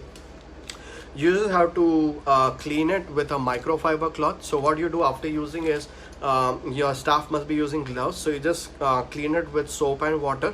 And if you, while doing the case, if you have some thumbprint that has come onto the mirror or some amount of blood, you have to remove it with a microfiber cloth. We give you this microfiber cloth also in the magic box. You don't have to search for it anywhere else. All right, and the best part is this microfiber cloth is also autoclavable, so you don't have to worry about sterilization issues at all. All right, so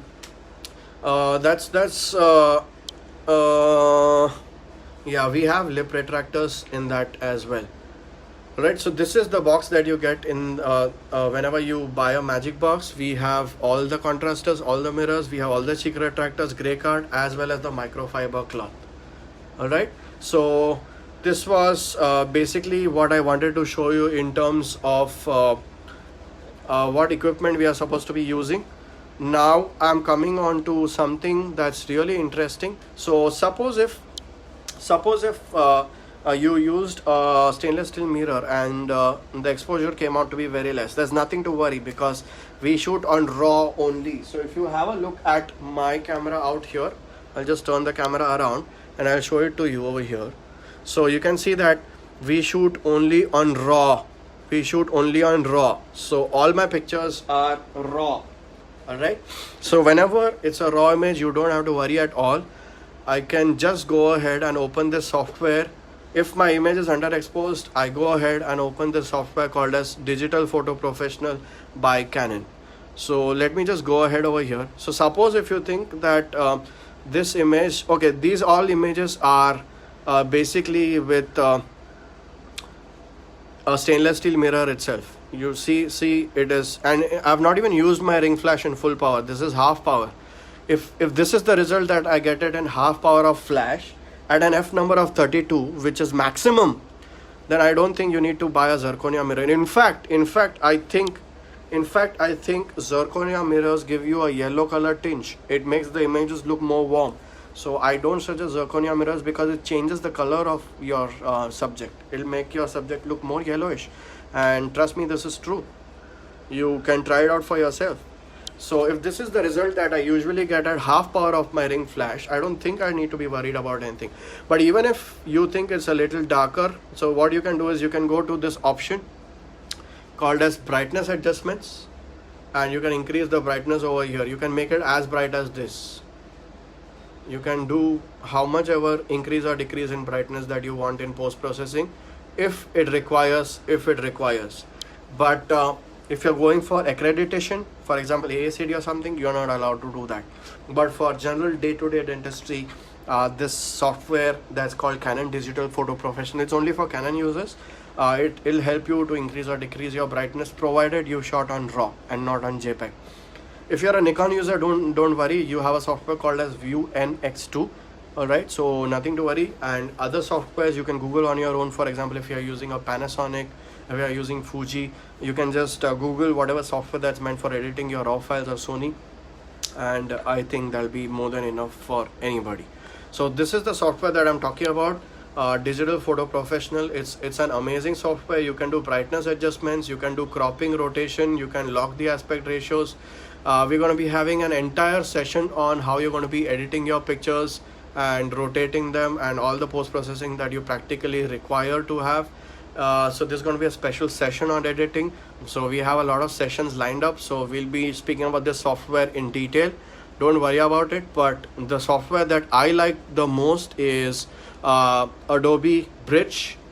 So that's the software that's opening up right now. So this is the software that I use most of the times. So we'll try and open the same patients folder. So this is the software that I use maximum number of times. See the result. This is shot with a stainless steel mirror. This is shot with the same mirror, with this mirror itself. This is shot with this mirror itself. See, I'm here. This is shot with this mirror itself. Don't worry. And the result is amazing. It's just too good. I don't know why people don't like stainless steel mirrors. In fact, zirconia mirrors, they give you a yellow color shade. I hate them. And this mirror is going to be lasting you for years and years together. Even if your staff drops it, you don't have to worry. So look at the result of this. Everything is perfect. Everything is sharp. Everything is really good. Why would you want? This is just half power of flash at f32. At the highest f number, this is how bright my pictures are. I don't even have to adjust my flash power. Alright? So if this is the result that I'm getting in half power, I think I'm very happy with my result. And this is also Yongnuo flash. If it's a Canon ring flash, the result will be much better.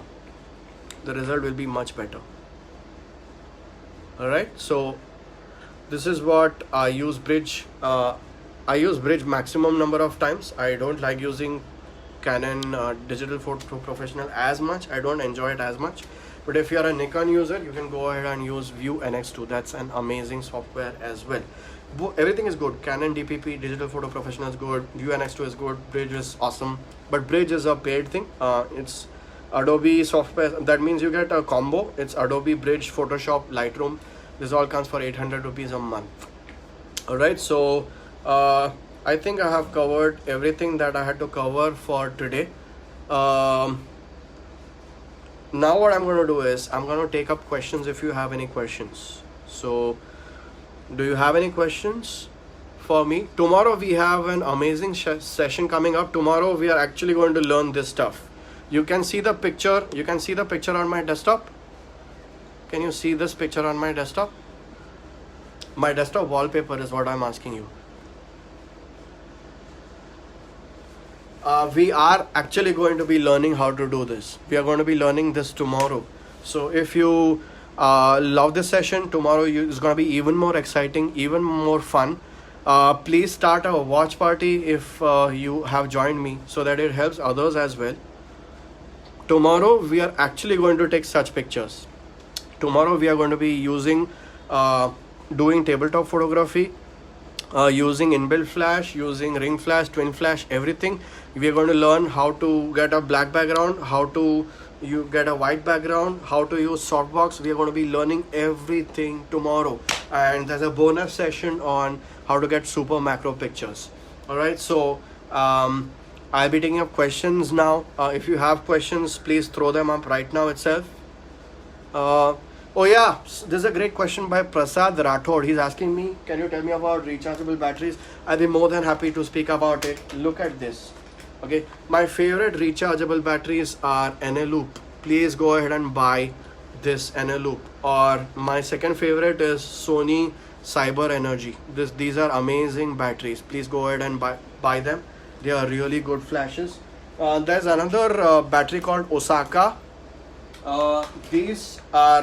Osaka is also an amazing battery, and even this NV. See this. I'll just turn it around for you to see. This is a very good battery company, NV. However, this is a masterpiece. Go ahead and buy Eneloop. They are amazing batteries. They are very long lasting. I've been using them for close to 5 to 7 years now. and this is by Sony. Even this is 5 to 7 years old. This is called Sony's Cycle Energy by Sony. Okay, so whenever you buy rechargeable batteries, you please buy NIMH batteries. Don't buy NILI batteries. You have to buy NIMH batteries. Can you give me more questions? 1200D is okay. Yes, it's okay. It's definitely okay. Could you tell me more about the ratio on the twin flash? Who is this? Sonia. Okay, Sonia. There's something called as ratio of twin flash. That's a great question. I'll be covering it up more in detail in the forthcoming sessions. So there's a button on this twin flash called as ratio. So I can change the ratio of these two flashes. I have a flash A and a flash B. If I want different flash powers coming out of them, I use this option called as ratio. I probably want to show it to you live instead of just talking about it. I'm going to be having a session on flash photography, a dedicated session on different kind of flashes for all of you all. Any other questions? Can you please save this live? I'll try and save this live. What is the use of two? What is the lens of two lens? Just 1 second. Let me just. What is the use of? Okay, how to adapt the macro adapter in 1855 mm? How to adapt the macro adapter? It's just a thread. It's just a thread. It's like a thread. You just have to thread it. It's simple to use. What is the model number for twin flash and ring flash? Canon's twin flash is MT24EX. Now you have MT26EX, and Canon's ring flash is MR14EX2. Nikon's twin flash is R1C1. What else? Twin flash specs for Canon. Already said that. Sir, could you teach us something about the basics of Photoshop? We have a dedicated session on editing, so that's going to be coming up in the forthcoming sessions. I'm going to be keeping one full session for editing. Don't worry about that, including Lightroom. Rita, can you give me the software name? Didn't get the name for Canon. Rita, it's called Digital Photo Professional, and it's available free for download. You can get it from any Canon's website. But go to Canon Europe's website. That's more reliable than Canon's India website. Studio Lights, Nikita. Please don't buy Godox. They suck big time. Go ahead and buy Elinchrom FRX 400. It's a very good software. It's Swiss and it works wonders. I've been using it since more than 5 years now. Yeah. What is the right time to start the dental photography course, sir? The right time to start is over. You could. The best time to start is first year of dentistry in first year BDS. Please explain about mirrorless cameras. Mirrorless cameras, I would not suggest that you buy it right now. Basically, a full form of DSLR camera is digital single lens reflex. In mirrorless, you don't have a mirror. Why I don't suggest mirrorless cameras right? Mirrorless cameras is suggested to anybody who has a microscope because they are very good for videos. Right now, we don't have macro lens, 100mm macro lens for mirrorless cameras. That's why I don't suggest it to anybody. The moment I get a 100mm macro lens, I'll be more than happy to invest on a mirrorless camera. Waiting for flash. Can we use a macro filter on 50mm prime? Yes, Arpit, you can. You can definitely use it. Should ring flash be used on TTL? No. Prasad Rathod, this is a beautiful question. So basically you have to use your ring flash, twin flash, your camera and the lens, everything on manual. Nothing is on auto. TTL means automatic mode. Don't use anything on automatic mode. Do we need both twin flash and ring flash? I think I've already answered that. If you're doing anterior aesthetic cases, twin flash is good. If posterior cases, ring flash is good. But it does not mean you cannot use ring flash for anterior cases. You can use. I have used in many cases of mine. I have Canon 1200D with Tamron macro lens 90mm. Is it okay for dental photography? Yes, it is okay for dental photography, but magnification ratio seeing on Tamron 90mm is a nightmare come true. It's one lens that I dislike it from the bottom of my heart. Tomorrow what time? Tomorrow it'll be around the same time. I'm not really sure, but around 5:30. If there are any changes, I'll let you know. If the budget isn't a constraint, so Abhishek is asking if the budget is not a constraint, which is the best crop sensor camera to buy? 1300D or 1500D? That's the answer, my brother.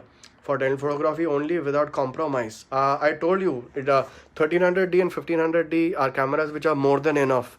Magic box cost is 11,000 rupees. Any question? I think I scrolled by mistake. Digital model number I've already said. Excellent session. Thank you so much, Ushaina. When using the intraoral mirror, is there any way to avoid scratches from the opposing arch while pushing it open? Okay, so this is a very good question. So what I do is you have to use the convex side of the mirror, Ushaina. So this is the usable side, and this side we don't use it at all. So what happens is what I do is I remove the sticker only from the convex side, not from the concave side. And then what I do is, and then if you push it, it's not going to give you scratches at all. So if the sticker is not a hindrance in autoclaving, I don't think you should worry about that. But if you are a little skeptical, what you can do is you can put plastic on this. You get those wrapping plastics that you wrap sandwiches on. So you can cover the concave surface with that plastic, and then you can put it inside the patient's mouth and then retract it so that you can avoid scratches. Then looking forward to dental photography software session. Yeah, even I'm looking forward for it. Software for Nikon. Tina is asking. It's View NX2. And about the card and moisture control. About the care, sorry. Moisture control cannot be avoided, especially in places like Bombay. So if you're talking about fogging, and that happens inside the patient's mouth, then I actually ask the patient to stop breathing for the time when I'm shooting. But if you don't want to do that, you can use a three-way. However, if that question was how to take care of instrument during rainy season, you can buy a lot of silica bags that are available on Amazon. Basically, don't keep your camera and lenses inside a closed area. For example, don't keep it in drawers like these. Just keep it in open. Don't worry about it. It is recommended that you service your camera as well as lenses every 2 years. That's going to take care of almost everything. Sir, now I'm in second year BDS. How to start with my dental photography? You can join online courses. You can join any course, whatever. There are a lot of courses available. I also conduct it. I have had non-dental staff also that I have trained. So students in first year, it's a great time to learn. Do you do a course on videography? I'm planning to start, provided I get a good number of people who are interested in it. What is the best macro lens compatible with Canon camera? 100mm. You don't get 105mm. Ravi Shankar Vijayan. You don't get 105mm macro for Canon. It's only for Nikon. Please explain the manual settings on the ring flash. So Snehal Upadhyay, I'm going to be conducting an entire session on flash. So I'm going to be talking about it at that time, not at this time. What is the price for macro filter? So you get 4 macro filters. That's 1 plus, 2 plus, 5 plus and 10 plus for 500 rupees. Is there on Amazon. There's a company called Sonia which makes them. I think it's not bad, but obviously the quality is compromised. Total photography noob here. Any resource to read the photography jargon? Yes, Sonali Sharma. You can log on to my website. That's www.dentalphotographyschool.in. A lot of blogs have been already published that you can. In fact, whatever I've spoken about is already written out there. Maybe you can read it out there. C Marathi, awesome session. Thank you, ma'am. Khyati, can we use extension tube? Oh, Khyati, you're bang on target. If you want super macro, you can definitely use extension tubes, or instead of using macro filters, you can also use extension tubes. That's good. But the only drawback is you don't know where to stand. In the sense, you have to have magnification ratios to understand where you need to stand. So although using an extension tube would be a good cheat, good trick, but I would still suggest that you go ahead and buy a macro lens, because that is something awesome called as magnification ratios, which I am going to be talking about, by the way, in the session called as the eyes or the lenses. That session is coming up. That's the third live session. I'll be talking about magnification ratio in that. But extension tube is an amazing thing. Khyati, amazing. Dr. Rakesh, you cleared a lot of doubts. Thank you so much. Super presentation. Thank you. 550D is okay. Yes, Ragini, it's definitely good. It's a very good camera. Looking forward for further sessions. Thank you, ma'am. Can we fit Canon 100mm lens through Canon mirrorless mount adapter and mirrorless cameras? Yes, you can. But what happens in that case is the focal length changes. So I'm not a big fan of it right now. I would probably buy a mirrorless when actual 100mm macro comes for the mirrorless cameras. Grayscale in Magic Box. You mean, I think Gagandeep Singh, you are asking about gray card. Yes, is there in the Magic Box? Yes. How to avoid fogging? You can use a three-way, or you can ask the patient to stop breathing. Reshma, awesome session. Thank you so much. I have 550D. It's fine. Sunanda, yes, it is fine. Fogging can be prevent. Yes, you can prevent it if you place it in dry heat. Don't put it in hot water, Rajesh Kumar, because you might get water droplets on it.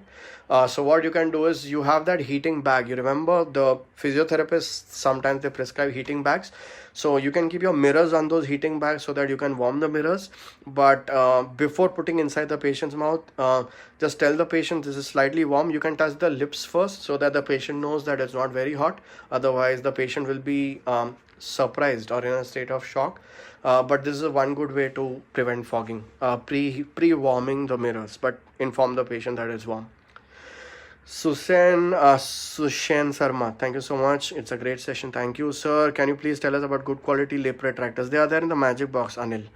Srushin Dodhia, great session. Thanks. Okay, there's one good thing that you can. Okay. Saket Rai, hi.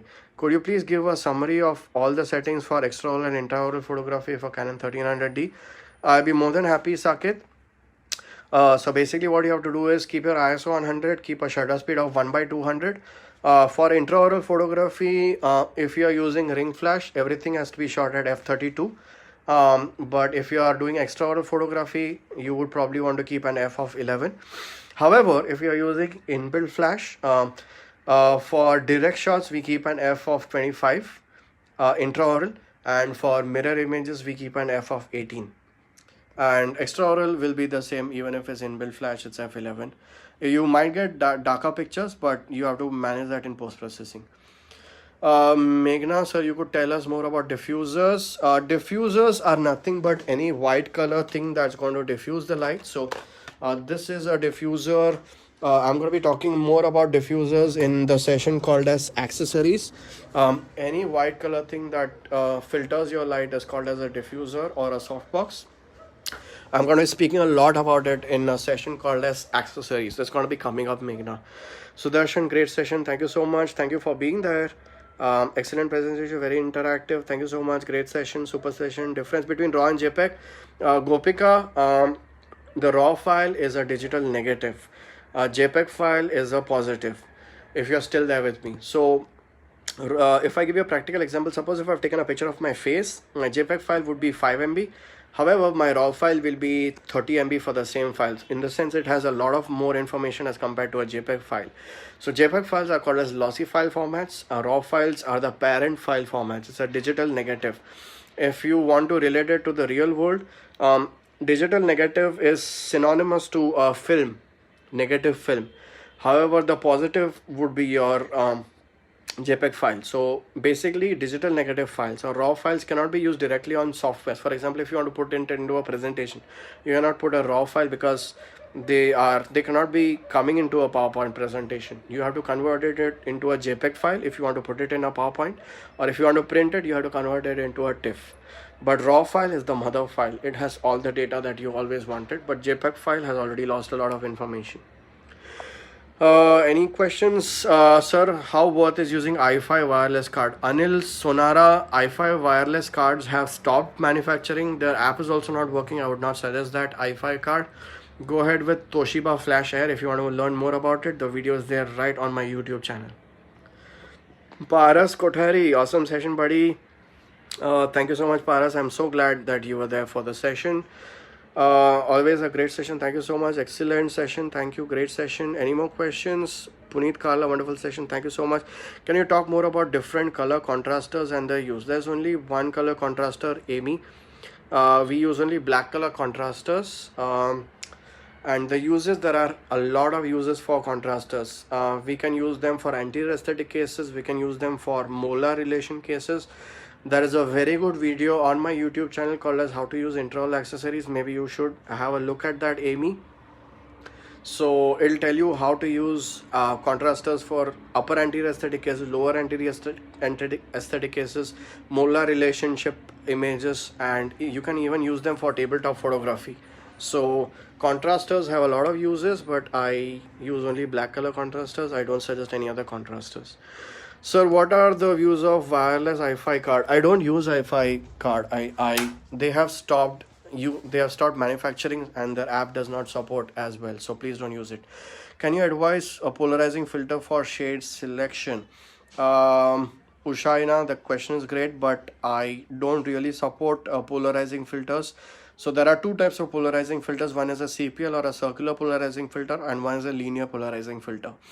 The one that's used for shade selection is called as linear polarizing filter. It's the same as the Ray-Ban Polaroid glasses. So if you want a good one, it's called Eyes, Polar Eyes. It's by Style Italiano, but it's very expensive. It's just a piece of plastic, but you can make it on your own with almost. So Polar Eyes is very expensive, but you can make this DIY on your own. So you can just buy a linear polarizing film. You can buy it online. Buy something called as linear polarizing film. I have seen those films on Amazon.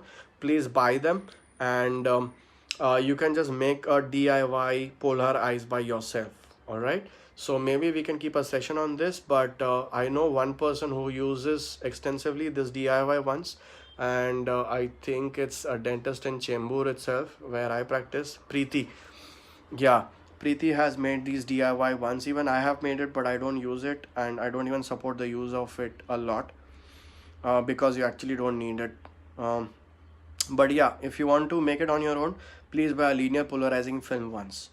Koluru Krishna Kumari. So what is the scope of dental photography? Is it just for self-satisfaction or settlement? No ways. There are more than 50 applications in of dental photography and documentation. You can say about medical legal. I've already spoken about it in the beginning of the session. Maybe you can see the recording again. Dash Rugani, sir, thank you so much. Thank you. It was my pleasure. Sir, I have a Nikon 105mm macro lens, my Malesh Pujari, and Nikon D3300 body. Want to change body, which is better? Why do you want to change? Very honestly, cameras don't even matter. You can stick to the camera of your choice. I mean, the whatever camera you have, don't change the camera. It's not needed at all.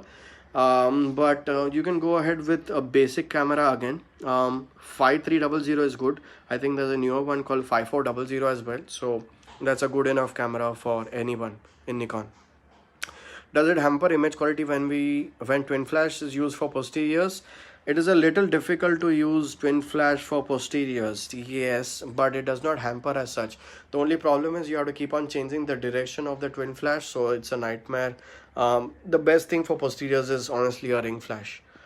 Who is your guru, sir, in dental photography? Unfortunately, I had to learn everything on my own because some people never taught me, even when I asked. So very honestly, I had to learn most of the things by myself.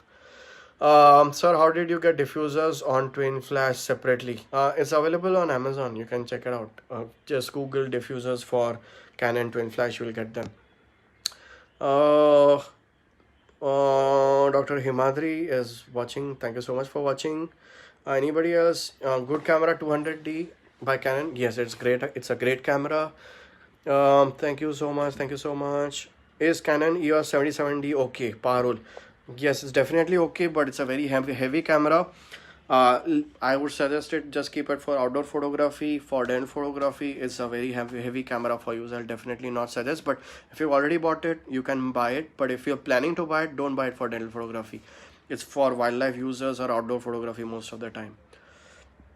Pratibha ma'am, thank you so much for the awesome. Thank you so much, Pratibha ma'am. Mobile dental photography is a big no-no. We've already discussed in the beginning of the session. Dr. Ankit Garg, maybe you should have a look at the recording. Anupam Agarwal, thank you so much for joining in. Purva, how to deal with battery drain problems of Yongnuo ring flash? I've never had any battery draining problems. I don't know what battery you're using. Maybe you're using only one-time use battery. Don't use them. I would suggest go for rechargeable battery, and in that also you can go for NIMH batteries. Okay, don't buy the lithium ion batteries. So maybe that will help, and go for batteries which are NA loop or like whatever I've suggested, and go for batteries which are around 3000 mAh or above. That will help you a lot. Can we use extension tube for 55 mm lens instead of 100 mm macro? You can use it for temporary, but you need to have something called as magnification ratios. That's going to be an eye-opener for all of you on the third day. So watch out for a session called as lenses, which is going to be amazing. What is f2.8 in a macro lens? Ram Kumar Soni, this is a very good question, and I'm going to be answering it on the lenses day. It's a very, very, very good question, and I'm going to be answering it very soon in the forthcoming. But basically it means minimum f number f2.8. every macro lens mostly is f2.8. it is the minimum f number or the maximum aperture open in your lens. It is significant for us. You will know why when we do the lens session. Does twin flash be able to fit on Tamron 90 mm lens? Actually, I had bought it long back. Which twin flash are you talking about? So Tamron mostly has two lenses. One is VC, one is without VC. So you need to tell me which lens you're talking about. But mostly it won't fit because twin flash lens diameter, flash diameter is 58 mm. I think Tamron's lens diameter is 55 mm. So you need to buy something called a step-up adapter, which will convert your 55 mm to a 58 mm, and then you can use your twin flash. Definitely you can use. Great session. Thank you so much, Shweta Kokane. In such testing times and sessions like these keeps passion. Thank you so much. Masterclass, sir. Thank you so much. Amazing session. Next session timings, I'm not sure, but tentatively it's 5:30 p.m. again tomorrow. Which is an entry-level Canon for a beginner can buy 1300D or 1500D. It's a great camera. Any more questions? Thank you so much. How will you pre-warm intraoral mirrors? By dry heating them on dry heating bags. Sir, can macro filter be used in Canon camera along with a third-party ring flash? Sue's Trizzle. Macro filter be used in Canon camera? Macro filter, you mean? First of all, macro filters are meant for lenses. They are not meant for cameras. So I don't know what you mean by Canon camera along with a third-party ring flash. Yes, you can use macro filters on any lens provided they are the same diameter, and obviously you can use a third-party flash, but you need to be having it depends upon if it's a recent Canon camera. It's not going to allow you a third-party flash. For example, 1500D Canon does not allow you a third-party flash, so you need to be a little careful. If you want to use third-party flash, you'll have to invest on slightly more expensive cameras like 750D or 800D, or try and get your hands on Canon 1300D. Although that's an entry-level camera, that still allows you to use a third-party flash. That's a great question, Suze. Amazing question. Om, it was a great revision. Thank you so much. So what does ISO setting does? We'll be seeing that in forthcoming sessions. Preetham Lad, thank you so much. Thank you. How's Olympus TG camera? I would not suggest going ahead with Olympus and other companies like Panasonic, because first of all, they don't manufacture flashes. They don't have macro lens. I mean, even if they have, they are very expensive. So I don't suggest companies like Sony, Olympus, Panasonic, because their accessory availability is very tough. Okay, so I would definitely not suggest. The basic cameras that you can go for is Canon or a Nikon, but I don't suggest Nikon at all. Can we use tissue paper as a diffuser? Nikita Agarwal, that's an amazing question, and the answer is yes. I have used it for years and years together. You can use anything that's white in color and that can allow light through pass through it. It can be gloves, it can be tissues. Nikita, anything is fine. Golab sir, hi Golab sir, how are you? I hope everything is great in Assam. I'm really missing our trip. Sir, any device for extraoral photography, profile photography? Any advice? Sorry. Keep your camera with a ring flash. That's the best thing, but for external photography, studio lights are the best. That's a great thing to know. Thank you. Would you be covering orthodontic photography? I'm going to be covering a special session on protocols. So yes, you can say I'm going to be covering orthodontic photography in my forthcoming sessions. Does 55mm macro lens fulfills what 100mm do? The question is by Curry Kalan. The answer is in 55mm macro, you're going to get a heavy amount of distortion. So I would strongly suggest not to use a 55mm macro lens. Saket, thank you so much. Great session. Thank you. Thank you. Ishman, in case of extraoral image, do we change magnification ratio? Yes. Magnification ratio will be covered in the lenses topic. But if you want to know what is the magnification ratio for extraoral, it's if you have a crop sensor DSLR, it'll be 1:15. However, 1:15 is not there on the lens, so you have to keep it at 5 feet, the green color 5 on your lens. Abhinav Mishra, kindly conduct a session on microscope photography, surely soon. I saw full 1.5 hours. Rupinder Singh Dhal, thank you so much, sir. It was amazing to have your company. I'm so glad you could see. I hope I did not bore you, and give my regards to ma'am as well. Could you explain photography specific to each dental specialty for prosto? Definitely yes. Tomorrow is going to be tabletop photography, which is a huge thing for all the prosthodontists. So I'll be looking forward to cover that. How do you do shade selection in a DSLR? First of all, you go ahead and you take black and white picture for value selection. That's going to be really helpful for you. And then you go ahead and take a picture which is in color, but that'll be with a gray card. Probably I could do a session on shade selection separately. Amazing session. Two lens comes with your question is you should on this question is by Manisha Rathod. She's asking me, there are two kits available. One with 1855 lens and one with 1855 and 55 250. What is the use of the second one? The second one is used in a little bit of wildlife photography and nothing much. Can we use macro rings just like the first one? So 55-250 is a lens that's mainly used for outdoor photography, especially a little bit of wildlife, for example, butterfly photography and stuff like that. So it has no role to play in dentistry at all. So please don't think that 55-250 can be used in dentistry. The answer is no, it is only for wildlife. What are the settings for intraoral photography for Canon 200D? We'll be talking about settings in our forthcoming sessions, Dr. Gopika. So can you suggest any book for dental photography which covers the basics? There's a book called Clinical Fix Prosthodontics. There's a chapter that I've written on it, and it is quite the essence of what I teach my delegates in 3 days course. Get your hands on that book. It has a lot to be learned. You will learn a lot in that chapter called as dental photography. Where can we service our camera and lens? Canon Ligi. So you have Canon service stations. Is there in Canon service stations? You can service your cameras, lenses, everything you want, even your flashes. So go to any Canon service center in your city. Is going to be helpful.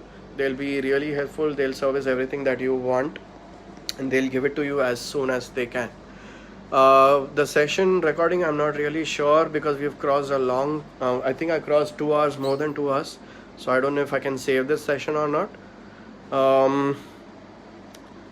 Canon 1300D or 1500D? Meet. Canon 1300D. 1300D is better than Canon 1500D. Thank you so much. Thank you for putting so much efforts explaining, especially for the flipping the front and back cam continuously. Thank you so much. Where can I get Mickey Twin Flash? It's available with us. If you want it, we can send it across to you. Should we always use a live viewfinder? No, Manu, you're not supposed to use the LCD. You're supposed to use the optical viewfinder. How to service the camera? You can go to the service center. If you don't have a service center in your city, let me know which city you are in. I'll connect you with the right person. You cannot afford to presently go for digital dental photography. Can I start after my BDS? I would suggest that you can save money right away. You don't have to buy a camera. You can borrow somebody's camera and still pursue dental photography. You don't need to buy it. I'm very sure if you're a student, your college also must be having a DSLR in your college, any department, especially ortho, so you can ask them if they can give it to you. Or if they are not, just sit in ortho department and try to use it over there itself. 1300D or 750D, which is better if we use third-party accessory? 1300D, you can use third-party flash, so 1300D is definitely better than 750D. 750D is good for people who have microscopes. Sujata Singh, thank you so much. Thank you. Good going, Mayur. Thank you so much. Dr. Golab. please do a session for shade selection. Yes, we'll definitely do that. So thank you so much. I think I have pretty much answered almost all the questions. It was amazing to have you all, and I'm going to be looking forward to see you all tomorrow. Tomorrow is going to be an awesome session on tabletop photography, and I'm going to be showing it in different lighting techniques. So please start a watch party so that even your friends can learn a lot out of it. For now, thank you, and I'm going to see you soon. Bye bye.